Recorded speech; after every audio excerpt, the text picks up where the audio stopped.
Hello, everybody. This is Dan Gardner, and on behalf of Trade Facilitators Incorporated, I would like to welcome you to today's live 60-minute presentation on force majeure, official title being When Carriers and 3PL's Invoke Force Majeure, Meaning, Implications, and Mitigation. A couple of housekeeping items before we jump in. We have record attendance at this particular webinar, and I do these a lot, so I know it has nothing to do with me and everything to do with the subject, but that, of course, limits our ability to field questions in a live fashion. We have to keep the mic on mute, but you can certainly type in your questions, and if we don't get to them today, we'll certainly come back to you with answers to your questions. We will also provide a complimentary copy of the presentation in PDF form subsequent to the presentation, and it's being recorded, actually. So at your request, you'll have to send an email and ask for it. We'll send a link to the recording so yourself or people that you work with or colleagues and such can listen to it at any time that they like. You'll note the date is April 1st, but given the circumstances worldwide, I'm really not much in the mood for April Fool's jokes, so we'll try to limit the humor today. But one thing we will say, when we talk about carriers and 3PLs invoking force majeure, our focus, our example today is going to be on the freight forwarding community, NVOCCs, but also steamship lines. But that's not to say that trucking companies, that airlines, and other transportation entities, rail as well, can potentially invoke force majeure. We're going to focus on ocean transportation and the logistics community, the freight forwarders, NVOCCs, if you will, that support that activities. But it's a broader conversation. With that said, let's get into things. One thing that is not an April Fool's joke is our webinar disclaimer. And essentially what that says is that we're not lawyers. We are licensed customs brokers and MBAs here at Trade Facilitators, but we're not lawyers. So we're not here to offer legal advice. We'll share information, we'll offer insights, we'll field questions and such, but under no circumstances should any of this be construed as legal advice or counsel. With that said, give you an idea of what we're going to talk about today, and then there's very little hyperbole, very little fluff in today's presentation. We'll do a one-slide introduction to Trade Facilitators, Inc. That's the company of which I am president. And then we'll jump right in. Force majeure, the definition and details around force majeure.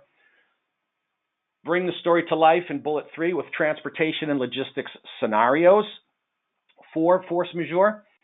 Then we're going to get into carrier and 3PL terms and conditions. And spoiler alert, this isn't the most exciting subject in the world, but my experience in international trade has been that the more dry and boring a subject is, the more important it is. There's an inverse relationship between how exciting a subject is and how important a subject is. So we're going to look at terms and conditions. We're going to look at bills of lading and start to frame up this whole idea of force majeure. We'll then move on to cargo insurance and force majeure, perhaps to spill some misnomers about the relationship between cargo insurance and force majeure. And then finally, in the spirit of offering some suggestions on what people might do, and not just point out the obvious in many instances, is what can you do about it? What's a beneficial cargo owner to do within the framework of COVID-19? So with no further ado, let's get into it. So very quickly, just one slide introduction to Trade Facilitators. We are a supply chain consulting and training company located adjacent to the Los Angeles Long Beach Port Complex in Palos Verdes, California. We do essentially three things. Number one, work with BCOs, beneficial cargo owners, both importers and exporters, in the design, implementation, and measurement of integrated logistics programs, which includes the physical movement of goods, the technology to support it, classification and valuation on the import side, all that good stuff. Additionally, advisory services for U.S. Customs and Border Protection and partner government agencies. Pretty vibrant part of our business, at least it was until the coronavirus showed up. We do a lot of consulting for digital startups that are focused on logistics and supply chain, companies that have great technological capabilities but need some help in bridging the gap between technology and what goes on out in the physical world. And then the last two will bunch together. We do a lot of training on topics specific to global trade, much like we're doing now, albeit in a private, for-charge format. Do a lot of training and also production of videos for universities, trade associations, and private entities. Normally, I don't post a picture of myself, but this is me on the right. And the reason why I did post it, and I mentioned this in last week's webinar, is that book you see in the middle, I've written 5 books. The one you see in the middle is entitled Supply Chain Vector. It came out 16 years ago this past week, and wanted to reminisce and maybe even get a little nostalgic with people about how quickly time goes by. I wrote that book when I was working as president of Latin America for XL Global Logistics, working in Guadalajara, Jalisco, Mexico. Took me 2 years to write. So enough on all that stuff. Let's get down to business here. And again, you can type in your questions. I will stop periodically to see what we have, but there's a chance that I won't get to them. If we don't, we'll come back to you and answer you directly. So hopefully when you signed up, you provided a legit email, because if you didn't, there's no way that I can communicate with you.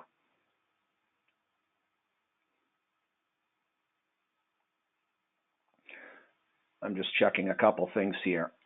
Someone's getting a busy signal when dialing in. Here's what I can tell you for sure, that we had so many people register for this event that I had to upgrade my subscription to GoToWebinar. So beyond doing that, and you're welcome, by the way, because it costs me more money, there's not much that I can do to help you right now, other than share the link to the recording that we'll have subsequent to the webinar. Okay, let's jump in. Force majeure. It's a French term that means greater or superior force. And this reminds me a lot of the time I did spend in Latin America. I mentioned that I lived in Mexico for a time, but worked throughout Latin America for 13 years and used to hear the term in Spanish, fuerza mayor, which essentially means the same thing in Spanish, a greater or superior force. But in terms of its origins, it came from Napoleonic law. So going back to the early 1800s, this term has been around. What it means, we'll note in our second bullet here, force majeure describes an event, a chain of events, and or a set of circumstances that prevent contracting parties from fulfilling their contractual obligations. When you think about an international transaction, our focus here today is on the relationship between a shipper, essentially, and a carrier and or freight forwarder / non-vessel operating common carrier.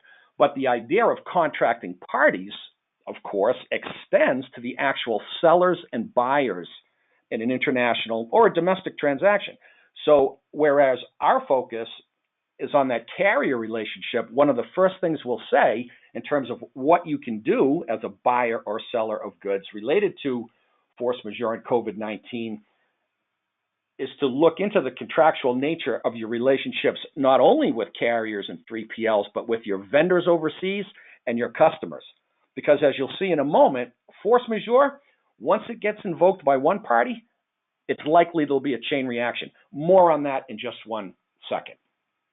To wrap up this slide, we can say that these events and or circumstances can be an act of God. That's really where the term force majeure, a greater or superior force, comes from. But important to note that force majeure can also be created by man. Examples, certainly acts of God: earthquakes, floods, hurricanes, man-made stuff, wars, riots, labor, lockouts, strike, civil strife, basically the however many horsemen of the apocalypse in terms of how things can go wrong and when force majeure can be invoked. Continuing on, as you may have already discerned, these events and circumstances are referred to as force majeure because they are outside the control of the contracting parties, the buyer and the seller of goods, the shipper and the transportation service provider, etc. A very important factor there is that force majeure has to be outside the control of the contracting parties.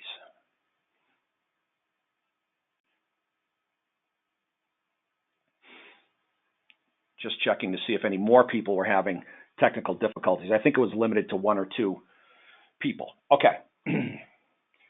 Second bullet point, really important. There's a difference, a big difference between the legal term force majeure, the definition that we just provided, and what is referred to as a force majeure clause. Let's elaborate on that in our third bullet point.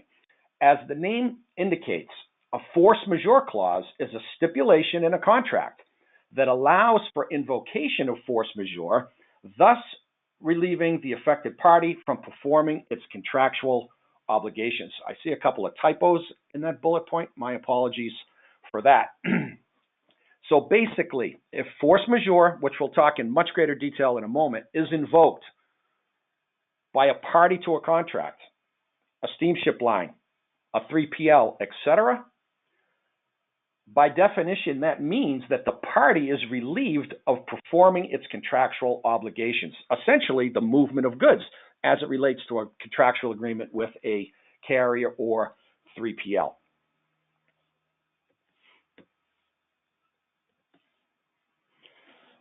Continuing on with our definition and details. In general, in order for force majeure to be invoked, it has to meet certain objective criteria, and there are 4 here. Number 1, the event must be unforeseeable. How can anyone know about an earthquake, for example?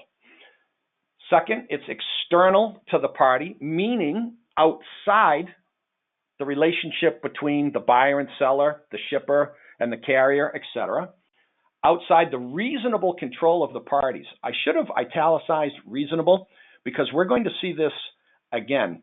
The reasonable standard in law, and again, we're not lawyers here, but there's a standard of what would a reasonably thinking person, or how would a reasonably thinking person interpret a given legal situation. That terminology is important. You'll see it again. And then the 4th component, in order to invoke force majeure, is that it is unavoidable by the parties. How do you get around a pandemic, as an example, between a seller and buyer of international goods? These components will come up again as we continue our conversation. But starting to focus now on that carrier 3PL environment, second bullet, although not often used, the meaning of force majeure is very well known in transportation and logistics circles. It might not be studied all that much because it is super boring, but it's definitely well known and accounted for, as we see in our sub-bullet here, in the terms and conditions, as well as an explicit force majeure clause in a contract. We're going to look at terms and conditions. We're going to look at the reverse side of bills of lading. And again, a quick spoiler alert. The carriers and the 3PLs, they're all over. A, limited liability under normal circumstances, and B, way all over force majeure. So prepare yourself for what might potentially be some bad news in terms of your recourse as a shipper. Sit tight for that. All right. Let's move on to force majeure specific to transportation and logistics scenarios, the relationship, the contractual relationship between a carrier, which we will include an NVOCC, a freight forwarder in, a non-vessel operating common carrier, and the shipper, basically. So we're transitioning now. We're getting a little bit more granular in our discussion. Let me just check something here. Give me a second.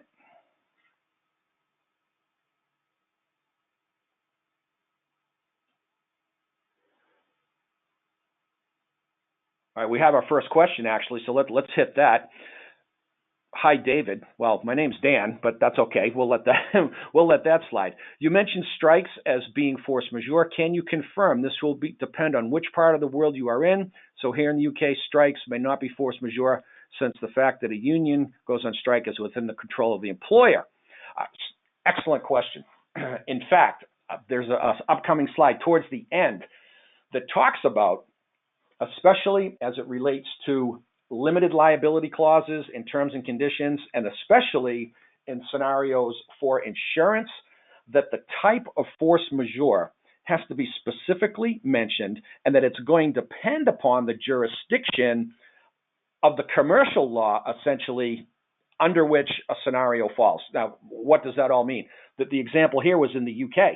Well, if a contract is subject to UK commercial law, what the gentleman said, or our woman colleague said, is indeed true, because under British commercial law, a strike does not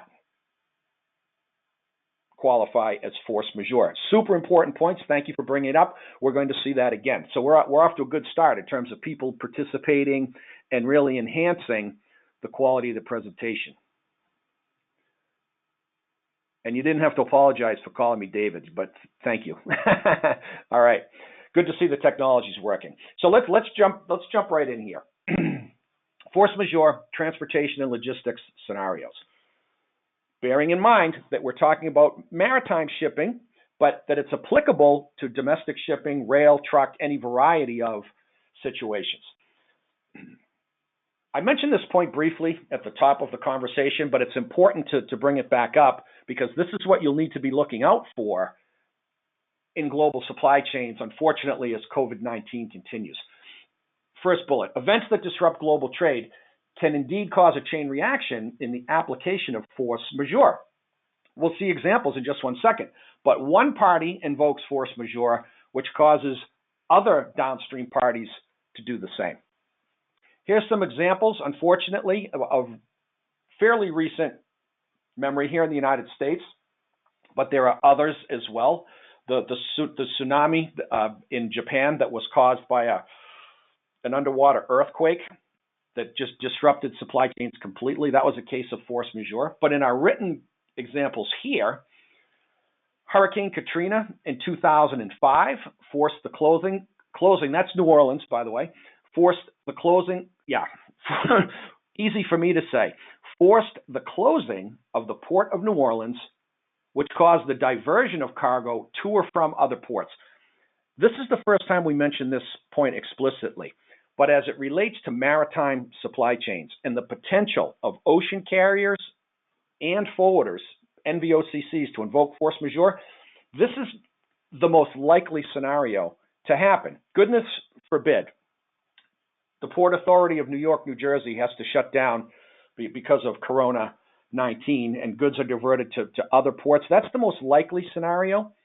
We'll talk more about that in just a second. In fact, if you look at our second sub-bullet point here, that example calls out the New York, New Jersey port complex, Hurricane Sandy in 2012, clearly outside of anyone's control, external to the parties, but again, goods had to be diverted to or from the New York, New Jersey port complex. And then most recently, I read this in doing my research for this presentation, is that force majeure was declared by numerous Indian ports due to COVID-19 lockdown. There were about a half a dozen of them. I didn't list them here. They weren't major ports like a Mumbai, for example. But key point, if you import or export to India, you might want to Google that, be easy enough to find, and make some alternative plans. All right. Okay. Let's look at Hurricane Sandy a little bit closer because, again, goodness, heaven forbid, it comes to this. But it could. In the world of risk management, there's a small probability of that happening, so it's worth talking about. In 2012, hard to believe that Sandy was 8 years ago, but the devastating impact of the hurricane compelled the Port Authority of New York and New Jersey to close down and apply force majeure to its contractual obligations. So what happened? A little chain reaction there. The carriers knew that they couldn't come and go for a time period from New York, New Jersey, so they had to divert cargo to other ports such as Baltimore and Norfolk. This is where it starts to get real in terms of what are the potential circumstances a BCO, a beneficial cargo owner, might find themselves in. So by invoking the force majeure clause in their contracts, these carriers were able to discharge containers at a port of convenience, Baltimore, Norfolk, etc. And here's the important part, make BCOs responsible for the additional cost of getting containers to their original destination. When we start looking at carrier terms and conditions and the reverse side of a bill of lading, you're going to see this again. So it's very important to know that in the unlikely event where your cargo does get diverted and someone does invoke force majeure, that you're going to be on the hook to get that merchandise where it needs to go. more detail on that coming up. All right. Continuing on, first bullet point. Just doing a time check, I think we're good. All carriers and 3PLs, meaning when I started in the industry, freight forwarders are non-vessel operating common carriers, make mention of force majeure in both their terms and conditions, their T's and C's, as well as on the reverse side of their bills of lading, which you'll see parenthetically reference to a contract for carriage. We'll talk about this again in a moment, but among other things, a bill of lading is a contract for carriage. The terms under which a carrier or NVOCC will undertake to move your freight, whether it's containerized, bulk, liquid, doesn't matter. That bill of lading is a contract for carriage. And the terms of that contract are on the back of any bill of lading. And I can tell you, in doing the research for this presentation and looking at terms and conditions and contracts for carriage, I looked at it at least a dozen just to get a good feel. I mean, I've dealt with these before, but I wanted to be sure that the consistency that we'll talk about in just a couple of bullet points between the terms and conditions and the reverse side of a bill of lading from the carriers, they're almost identical. Let's go with 95% identical. There might be some nuances. There might be some semantical differences, use of terminology, explicit versus implicit mention of force majeure. 95%, they're all the same. And I'm talking specifically about ocean carriers and 3PLs, NVOs. All right. So let's bear that in mind. A bill of lading is a contract for carriage. And whether or not you know it, you as the shipper are signing up for some very explicit terms and conditions. So, second bullet, carriers and 3PLs are able to apply force majeure or exercise the force majeure clause in their terms and conditions based on its inclusion in these documents. And again, I can assure you, whether it's explicit or implicit, force majeure is all over these documents. As I said a moment ago, last bullet for this slide, the majority of carriers and 3PLs use nearly identical terminology. Why is that? Because it's based on long-standing conventions and agreements. And when we say conventions, we don't mean a gathering of people at a convention hall. We mean trade agreements, basically, amongst parties. Some examples of those, and if you're not sufficiently put to sleep by reading terms and conditions and the backside of a bill of lading, you can read this. This will put you to sleep quickly. The Warsaw Convention and the more recently Montreal Convention for air freight, the Hague-Visby rules, a real page turner for maritime, and then specific to the U.S., which is explicitly mentioned in terms and conditions, U.S. Carriage of Goods by Sea Act. Double check, see if we're good on questions. I think we are. Okay. All right. Here's the exciting part. But we have to get into a level of detail here to make it worth your time to participate in this webinar. So we went to the trouble, as I said, reviewed about a dozen T's and C's from well-known carriers and 3PLs, checked the backs of bills of lading. As I also said, we've dealt with this stuff before, but just wanted to be sure. And the reason why is, you probably know this, it's public information, that a couple of high-profile 3PLs have invoked force majeure. It's public information. And that was really the inspiration for this whole webinar in the first place, because as things continue, there's a probability that others will invoke force majeure as well.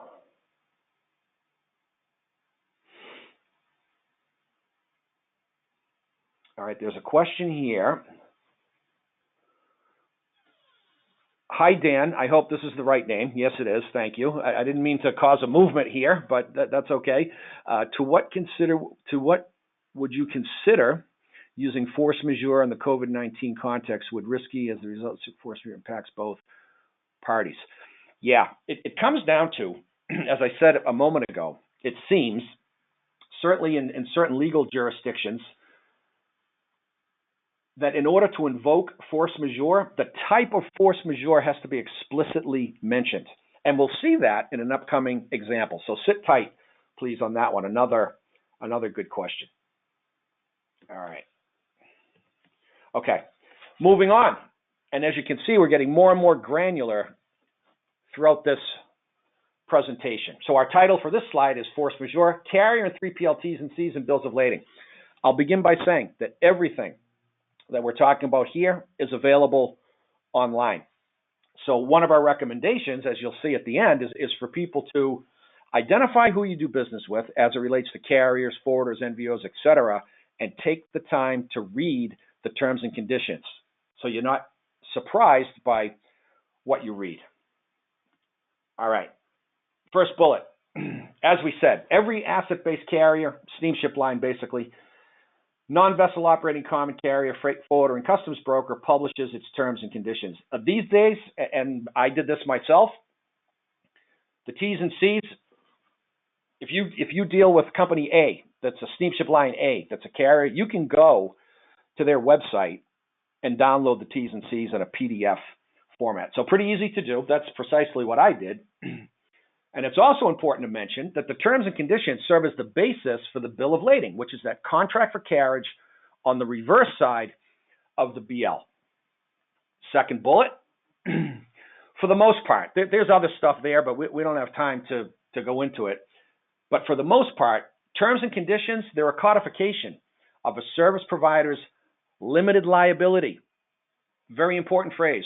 For loss, damage, or delay, which is really important as it relates to force majeure, in the provision of transportation and or logistics services. Because again, we said, we qualified this presentation that, yeah, we're talking about marine transportation, but it's applicable to other aspects of the supply chain. In fact, the second company, the second 3PL that invoked force majeure was very explicit in saying that it extends to everything that they do. And this is a large 3PL. Again, we don't need to mention names, but it's public information that they provide air freight, ocean freight, customs brokerage, domestic trucking, rail, warehousing, distribution, value-added services. They were explicit in saying that force majeure across the board. That's important to mention. But to get back to our second bullet point here, T's and C's or codification, that's just a fancy term. I remember it from my business law class in graduate school a couple centuries ago. It just means you're putting things in writing, basically. But any terms and conditions, even before you get to the part about force majeure, it's an exercise in limiting the carrier's liability for loss, damage, or delay. So before we even get to talking about force majeure, the carriers justifiably, and I was an NVO my entire career, so don't misinterpret what I'm saying here. The carriers are limiting their liability out of the gate. Force majeure is a special circumstance that allows them to do that to an even greater extent, that relieves them from liability for loss or damage or delay under force majeure. More on that in just a bit. Last bullet point on this slide, while verbiage may differ slightly, as I said, terms and conditions make it clear that force majeure can be invoked when the objective criteria are met. We mentioned this previously.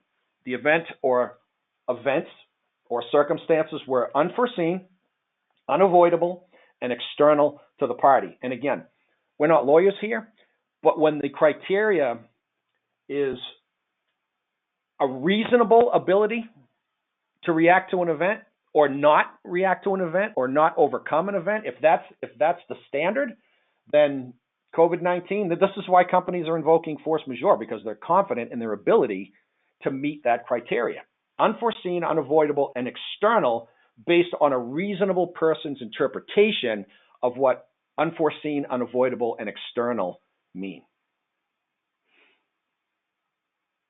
Just one sec, please. All right. Okay, it's 11 o'clock. We're about halfway through, actually. So if you've been on any of my webinars previously, I have a tendency to go over a couple minutes. I don't think that'll happen today. I always say that too, and always go over anyway. But I actually have a call at 11:45. So I have to bail myself today. So we have some additional inspiration. All right, here's the boring part. But it's so important. Basically, what we did was to go to the terms and conditions of multiple companies, I already said this, and select excerpts that deal specifically with force majeure. But before we do that, we want to talk about general liability to really validate what I just said, is that force majeure is an additional way to avoid liability.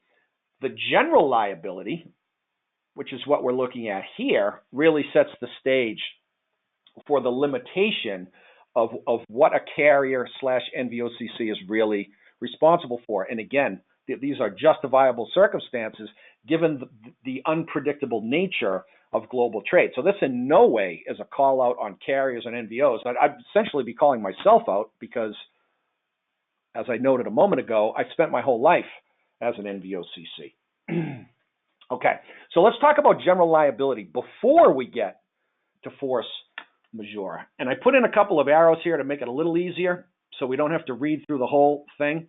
But let's look at this excerpt from what was a 28-page document. I won't say whose this is, but a prominent 3PL. This was a 28-page terms and conditions document. This happens to be section 23. Just general liability. Forget about force majeure for a second. Notwithstanding any negligence on the part of the company, its servants or agents or subcontractors for whom the company is responsible, the company shall not be responsible or liable for any damage to or loss or non-delivery or misdelivery of goods, unless, we're skipping ahead a little bit, it is proved that such damage, loss, non-delivery, misdelivery, etc., was due, moving down, to the willful neglect or willful default of the company or its own servants. And the goods have to be in the actual custody of the company, meaning the 3PL in this instance, and under its actual control. So just from a general liability perspective, you can see that the stage is pretty well set in terms of limiting that liability. Let's move on. I thought this was a really good definition of force majeure, and I looked at other terms and conditions that didn't even use the term force majeure, but you could tell that was what they were trying to say. We have an example of that in a second just as well, but this was explicit, and what we're showing now is all from the same 3PL's terms and conditions, that 28-page document, so there's consistency here. So the definition means in relations to either party, meaning the shipper, as shown in the bill of lading, shipper box, and the carrier. Force majeure means any circumstance that are beyond the reasonable control, there's that term, I said we'd see it again, of the party claiming force majeure, which would be the carrier, basically. 2, reasonably unforeseeable, and of such a nature as to prevent or prohibit that party's performance. And then it goes through this mad list of their definition, which includes epidemic. Now, it doesn't say pandemic, but again, we don't want to parse words or split hairs, but that's pretty much in there. So if you want to look at anything that can go wrong as it relates to force majeure, this is just a very good definition. And again, if you don't want to go through and read 12 different T's and C's documents, we're happy to forward this presentation to people in a PDF format. All you have to do is write to us and ask for it. We'll give an email at the end of the presentation. Okay. Same document. We're now looking at general exemptions. We're not looking at force majeure yet, but check this out. And I tried to make this as big as possible, so hopefully you can see it. In addition to every exemption or immunity whatsoever that the company, the 3PL, the carrier, is entitled to be benefited under these conditions, the company shall, in any event and in all cases whatsoever, be relieved of liability for any loss or damage if such a loss or damage was caused by or resulting from, but not limited to. You can read down the list. You get down to the letter L, and there's force majeure. So let's throw out an example. And again, hypotheticals, goodness forbid anything ever comes to like this. Let's say that you're an importer and you have some containers, perishable goods that are in refrigerated containers coming into Seattle.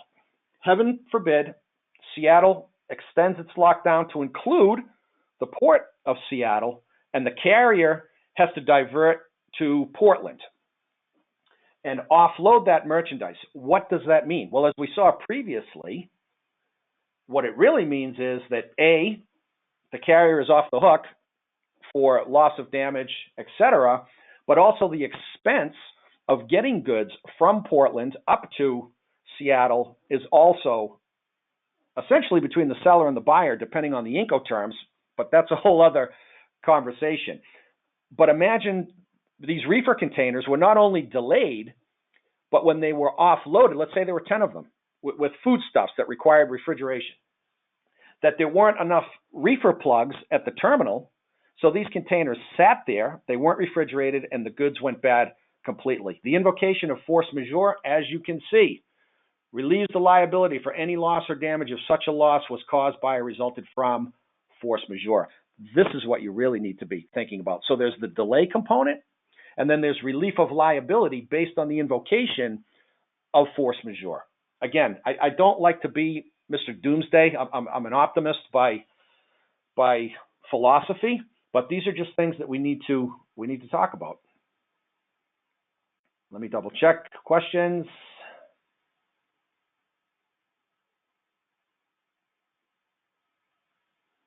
All right, I think we're okay. All right. Here's one that I thought was interesting. Again, same T's and C's. The company may at any time comply with the orders or recommendations given by any authority. A port authority shuts down, like in Hurricane Sandy. Our hypothetical for Seattle. So this is outside of force majeure. This is a separate clause in the terms and conditions. And at the end here, customers shall bear and pay all duties, taxes, fines, imports, expenses, or losses incurred or suffered by reason thereof, and shall indemnify the company in respect thereof. Okay. Let's switch up a little bit to the reverse side of an ocean bill of lading. This is from an actual well-known ocean carrier, and just got access to a PDF of that. It's available, again, on the website. And this has to do with delay. Nothing to do with force majeure just yet. Still, just as it relates to a delay, my 10 reefer containers get diverted to Portland, or better yet, let's use a different example. That containers they're just delayed. They didn't move on time. I didn't make, let's say I'm bringing in jeans and sneakers for back to school. I missed back to school. I lost all kinds of sales, loss of market, as it's called. Even under normal circumstances, you can't make a claim for that. But under force majeure, it's way, way out of bounds. Let's look at delay external, I should say delay outside of force majeure. This is just normal stuff on a bill of lading. Unless expressly agreed, the carrier does not undertake that the goods shall arrive at the port of discharge or place of delivery at any time or to meet any market or use. And here's the important part, and the carrier shall not be liable for any loss or damage caused by delay. Here's the other one. Even if a carrier is found to be responsible for these consequences, the carrier's liability is limited to amount equal to 3 times the freight. So let's say you paid $2,000 for a 40-foot container from Yantian to pick a different port. We don't want to pick on Seattle all day, to Long Beach. And in the unlikely event you could recover damages for delay, it would be $6,000 if it was $2,000 for the freight. Now, usually, that depends on what the contents of the container are, but not unusual to see $30,000, $40,000, $50,000 worth of stuff in a container. So you can see the result, the mathematical result there is not favorable. Go down to 6B. Save as otherwise provided herein, the carrier shall in no circumstances whatsoever, and howsoever arising, be liable for direct or indirect or consequential loss or damage or loss of profits, unless it is established that the carrier acted with intent to cause damage. Negligence, as it's referred to. This is delay before we even get to force majeure. So you can see where this is going. Okay. Now, let's look, same bill of lading. Let's look now at methods and routes of carriage. And basically, without getting into too much detail, what it says is that the carrier can pretty much move the freight however they feel like it. Now, that's being somewhat sarcastic, I'll admit, but not too far off. Let's move down to E, qualifying it by saying the carrier may at any time and without notice to the merchant's the shipper, basically, load or unload the goods at any place or port, whether or not such port is named on page 2 as the port of loading or discharge, that's the BL itself, and store the goods temporarily at any place or port whatsoever, once or more often. And this is consistent with what we said about declarations by authorities, comply with any orders or recommendations given by any government or authority. All right. I found this part interesting. Same bill of lading. But you don't hear, I read the whole thing. There's no explicit mention of the term force majeure. But what they're calling it is matters affecting performance. Little nuance there. But, I mean, look at what they call it, and you tell me if it's force majeure. If at any time the carriage is or is likely to be affected by any hindrance, like a pandemic, for example, risk, danger, delay, difficulty, or disadvantage of any kind, including, and this is important, but not limited to, war, civil commotion, political unrest, on and on and on. The carrier may, at its sole discretion and without prior notice to the merchant, do a couple things. And this relates back to that scenario that isn't likely to happen, but could. The carrier can carry the goods to the contracted port of discharge or place of delivery, whichever is applicable, by an alternate route that is indicated on page 2 of this bill of lading. Page 2 of the bill, it's actually the front part of the bill of lading. 2, suspend the carriage of the goods and store them ashore or afloat. Leave them on a ship and endeavor to forward them as soon as reasonably possible, and shall be entitled to charge such storage costs and additional freight, or abandon the carriage of the goods and place them at the merchant's disposal at any place or port which the carrier may deem safe and convenient. That's the you're on your own clause. So again, this, although they don't say it, can be interpreted as a force majeure clause. I mean, read it and you tell me. We're not lawyers, but I don't think you need to be. Okay, let's talk about cargo insurance. We have 11:12 a.m. I think we're in pretty good shape. Let me just double check something here. See how we're doing. The good thing about GoToWebinar is you can see who's on. You can see if anybody dropped. We haven't lost a soul. So again, I don't think it's me. I think it's the subject matter, but we'll take it. Okay. Cargo insurance. Sometimes shippers associate force majeure with cargo insurance coverage. That, in the shortest form possible, is likely to be a big mistake. Why is that? Because by definition, most cargo insurance policies focus on loss or damage to merchandise. And we saw what the terms and conditions in the back of a bill of lading had to say about loss or damage to merchandise. A, it's limited liability anyway, and under force majeure, depending on the wording and the jurisdiction and such, all bets are off as it relates to a claim, and especially as it relates to loss of market or depleted profits from delays. Under general liabilities, they don't even allow for that. Forget about force majeure. But here's the story on cargo insurance.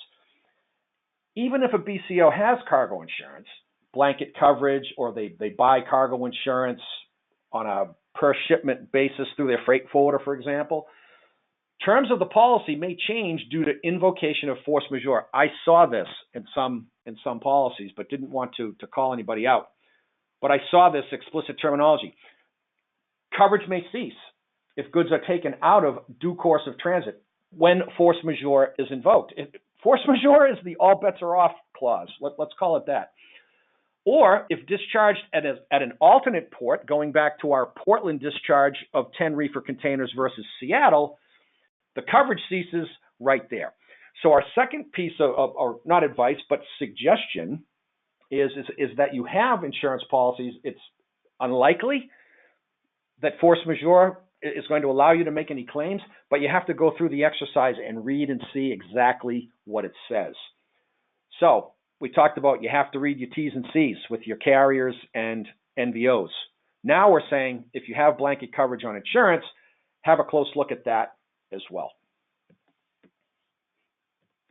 All right, going on to insurance, and this took me back to a program that we actually did at Trade Facilitators for the National Customs Brokers and Forwarders Association, which is still available today, actually. It's a 60-hour pre-recorded, fully animated, what they call a Master Export Specialist program. It's a certification through the Customs Brokers and Forwarders Association, and we went on for slide after slide on institute cargo clauses, so that brought back some, I don't know if I'd call them fond memories, but certainly some memories about institute cargo clauses.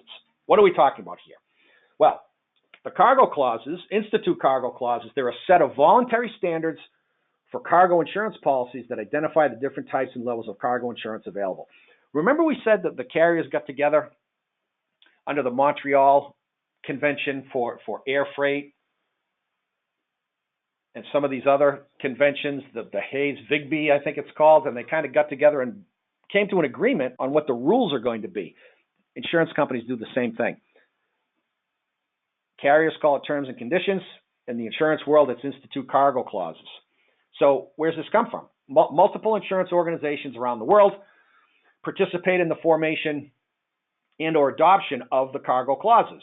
And we're talking about entities like the International Underwriting Association of London, Lloyd's Market, American Institute of Marine Underwriters. This stuff isn't made up. It's agreed to and codified, if you will. There are institute cargo clauses for both air freight and ocean freight. We included that in that brokers and forwarders analysis. We're going to talk about ocean freight here, but again, applicable to air freight. So marine cargo insurance is categorized by the level of insurance, A, B, or C. Intuitively, you can figure out that A offers the most comprehensive coverage.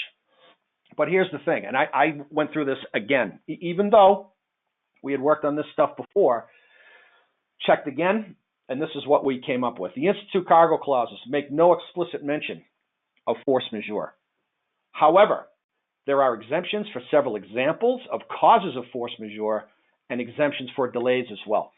We're going to look at A because it's the most comprehensive coverage, but I can tell you for certain, for example, that cargo clause C basically covers general average. And if you're not familiar with that term, it's a maritime term, very limited circumstances under which a claim can be acted upon. But A is the highest, so we figured, well, we'll look at A and we'll use that.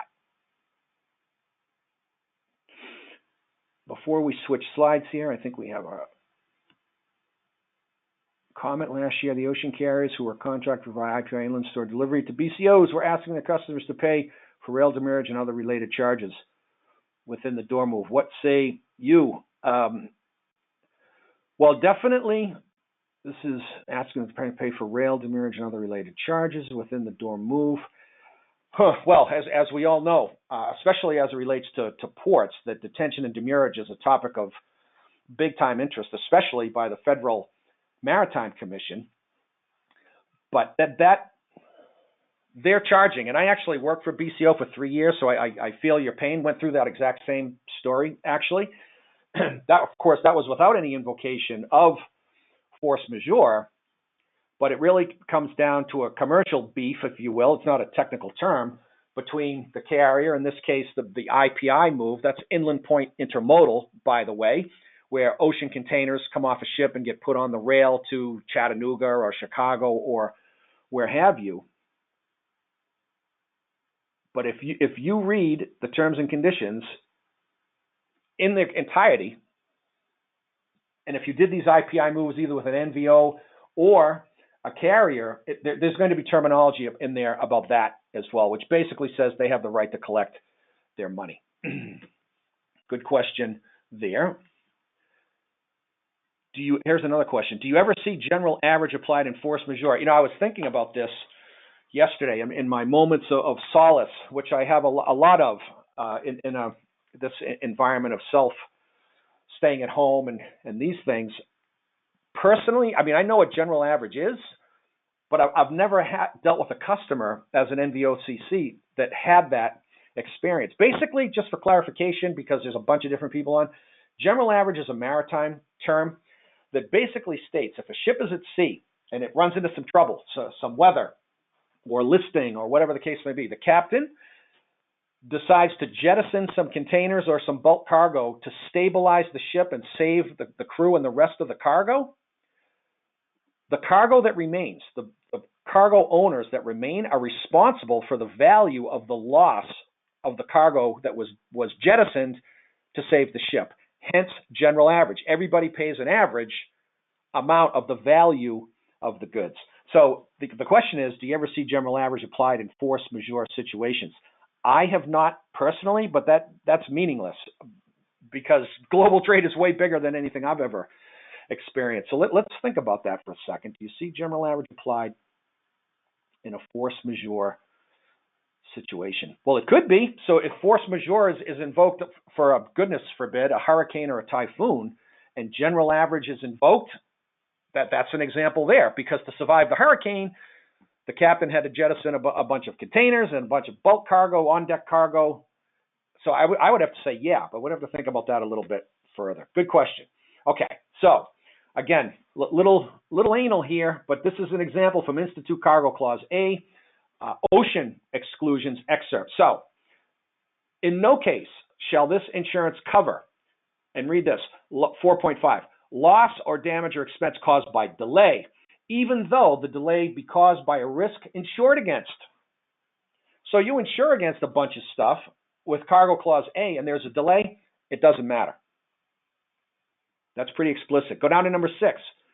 In no case shall this insurance cover loss or damage or expense caused by, and here's a bunch of examples of force majeure, although it's not explicitly mentioned: war, civil war, revolution, rebellion, insurrection, civil strife, But no mention of pandemic, I notice here.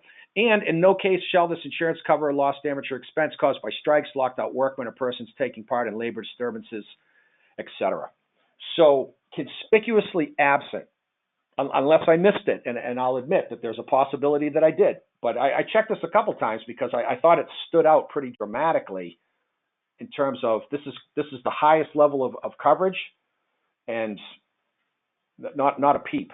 And that source, by the way, was Lloyd's Market Association, an international underwriting association of London. So there's that on the insurance side of things. So if you think you're insured for force majeure, you're going to have to go back and check your policy, but it is likely that you're not. Okay. So after all of that good news, what can you do as a BCO, as a shipper, as a cargo owner? Let's talk about that. All right, hold on. And we do have some people from the insurance world on whose opinion I respect greatly. So let's see what the comment here is. Dan, there may be coverage under project cargo insurance instead. Good point.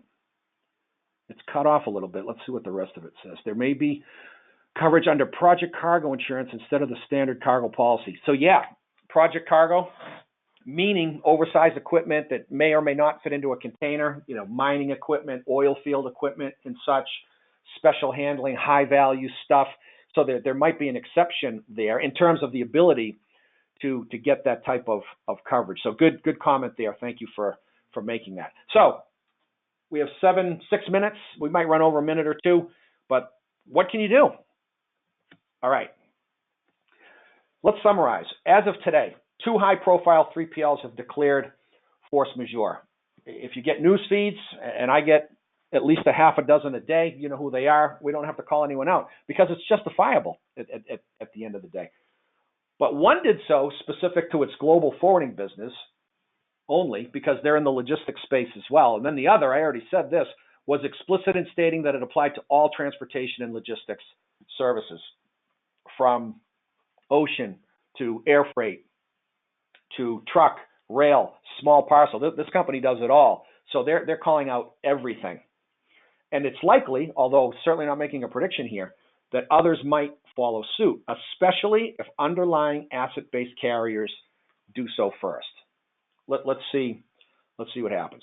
Okay, so what can you do?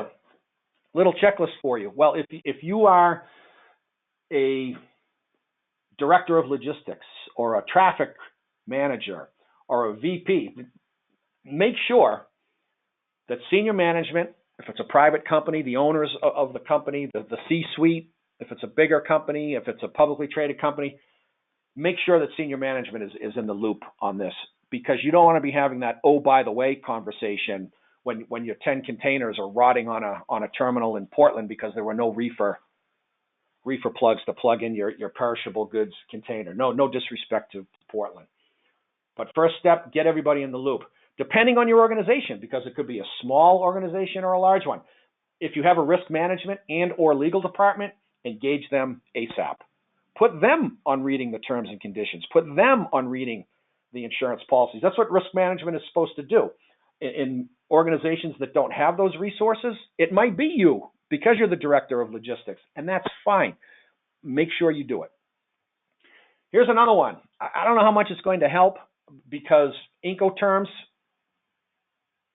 most recently updated in January of 2020, makes no mention of force majeure. But what Incoterms do talk about, and this is why we're saying review your policy or strategy on use of Incoterms rules, they deal with allocation of transportation costs and risk of loss or damage to the goods.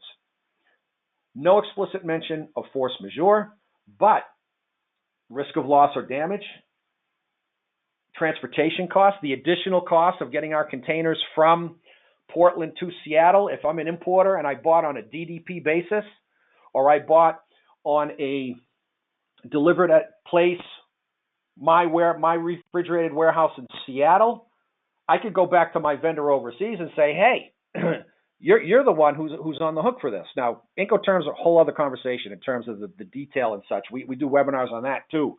But have a look at your Incoterms, assuming that you understand what they mean. Because if you don't, it's kind of a waste of time, to be honest. Fourth one, identify, we said this already a couple times. You have to sit down and identify all your carriers and 3PLs that provide services and read in detail their T's and C's. If you have a legal department, get them on it as well. Risk management, get them on it as well. Identify those force majeure clauses, because we've already said there's a difference between the definition of force majeure and a force majeure clause in a contract. If it's the T's and C's of a carrier or an NVO, you're guaranteed that it's going to be there. Once you identify that, who they are and what the extent is of their inclusion of a force majeure clause, engage in a conversation with your forwarder, with your steamship lines. If you have contracts directly for exports, contracts directly with steamship lines for imports, or both for that matter, don't wait till it happens to have these conversations. Nobody wants it to happen, but risk management demands that you prepare for situations where it does happen. Here's the other point we've made. Review all your cargo insurance policies, service level agreements, SOPs, whatever you have in writing with your carriers and 3PLs, be they international or domestic, review them all. And for cargo insurance policies, see clarity on implications specific to force majeure. Second bullet, conduct a risk analysis specific to the probability, albeit low, of force majeure being invoked in your trade lanes where you do business, domestically or internationally. As an example, what if the port of Seattle or New York, New Jersey are closed due to COVID-19? What are you going to do now? Do you know that your containers are going to be diverted to Baltimore, or are they going to get sent all the way down to Norfolk? Or might they find their way to Charleston or Savannah, for that matter? The only requirement for the carrier is a port of convenience. What's convenient for them might not be so convenient for you. Risk analysis, important. As part of that risk analysis, and we're almost finished here, with a minute to go, not so bad, work with your carriers proactively. Carriers and 3PLs to devise a contingency plan based on market conditions and risk probabilities.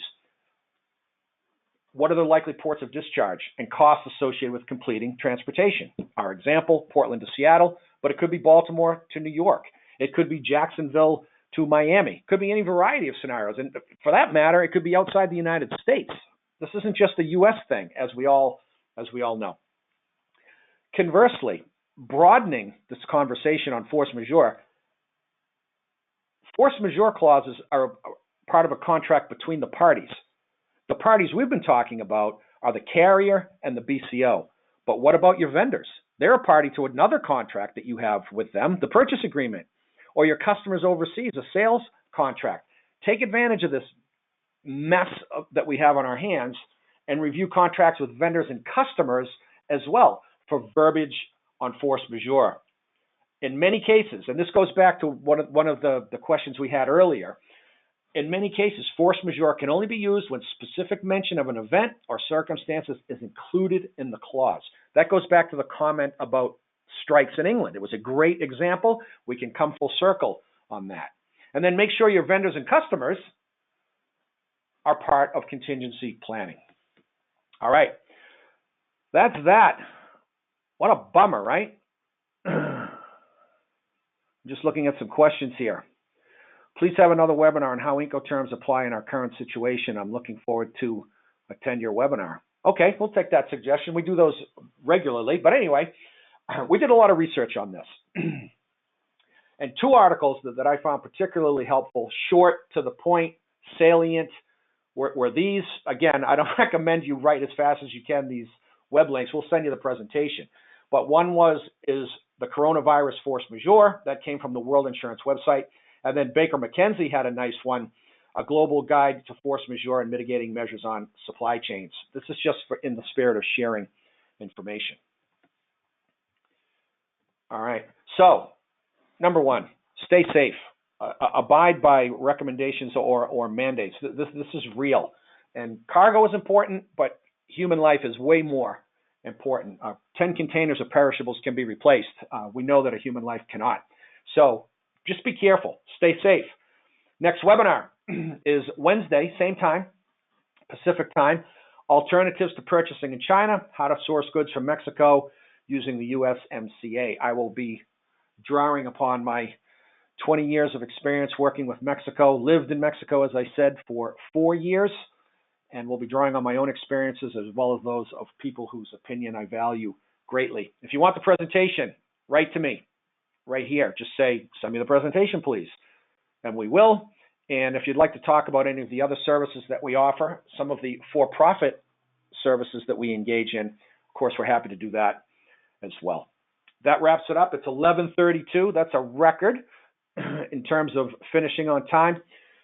So in all seriousness, stay safe, stay healthy, take advantage of this downtime to connect or reconnect with the people most important to you. If you have questions after the fact, just send me an email. We'll get to them. Thank you very much. Have a great rest of the week. Thank you.